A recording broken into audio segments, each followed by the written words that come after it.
Hi, I'm Tim Dowd. We're here at New York Comic Con, and I'm here with Connor McCreary, co-writer and co-creator of Kill Shakespeare. How's it doing, Connor? Really good. Thanks for chatting with us, Tim. Thank you very much for having us. So, for the people who don't know Kill Shakespeare, and for those of you who don't, shame on you. Tell us about it. All right, so Kill Shakespeare is what would happen if Lord of the Rings met Shakespeare in love at a bar. Maybe they had a few too many. They went back to Lord of the Rings' house, had a drunken fumble. Kill Shakespeare is the kid that would come from that union. Basically, Kill Shakespeare is this action-adventure story that takes all of Shakespeare's greatest heroes and most menacing villains. It puts them in the same world and same adventure and pits them against each other on a quest to either save or kill a mysterious wizard named William Shakespeare. So basically, it's a mashup of the Bard's characters. We're not retelling a play. In our world, Juliet meets Hamlet. You know, Lady Macbeth is in bed literally and figuratively with Richard III.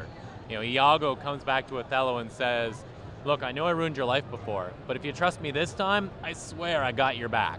So, you know, seriously, Othello, nothing could go wrong this time. Just do what I say." And yeah, that was just the fun of taking these iconic characters and giving them something new to do while still trying to keep them true to who they were in their place. And are they aware of Shakespeare's role in their creation, or like what unites them to kill Shakespeare? Well, that's the interesting thing is Hamlet soon finds himself torn between two factions. One tells him that Shakespeare's an evil wizard that Hamlet must destroy, and if he does so, they'll use that wizard's power to bring Hamlet's father back from the dead. The other faction tells Hamlet, no, Shakespeare is not an evil wizard, he is our creator.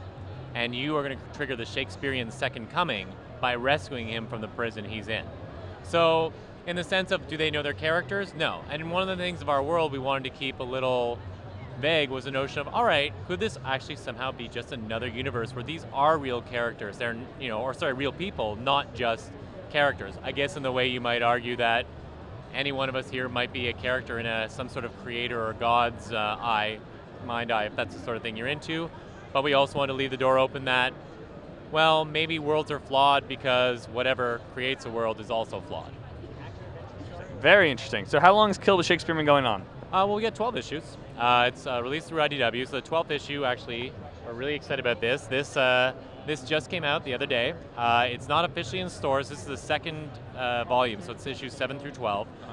And this just came out the other day. It's not available in stores for about 3 weeks, so we have a special 100 copies for New York, a special exclusive here.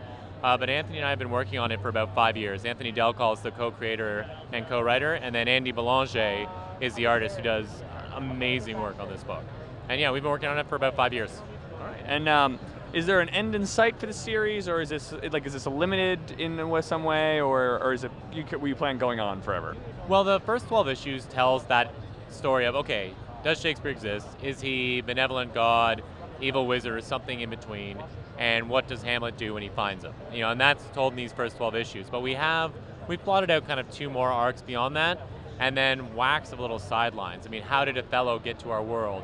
You know, Juliet's alive in our story. It's like 7 years later. She's sort of a Joan of Arc character.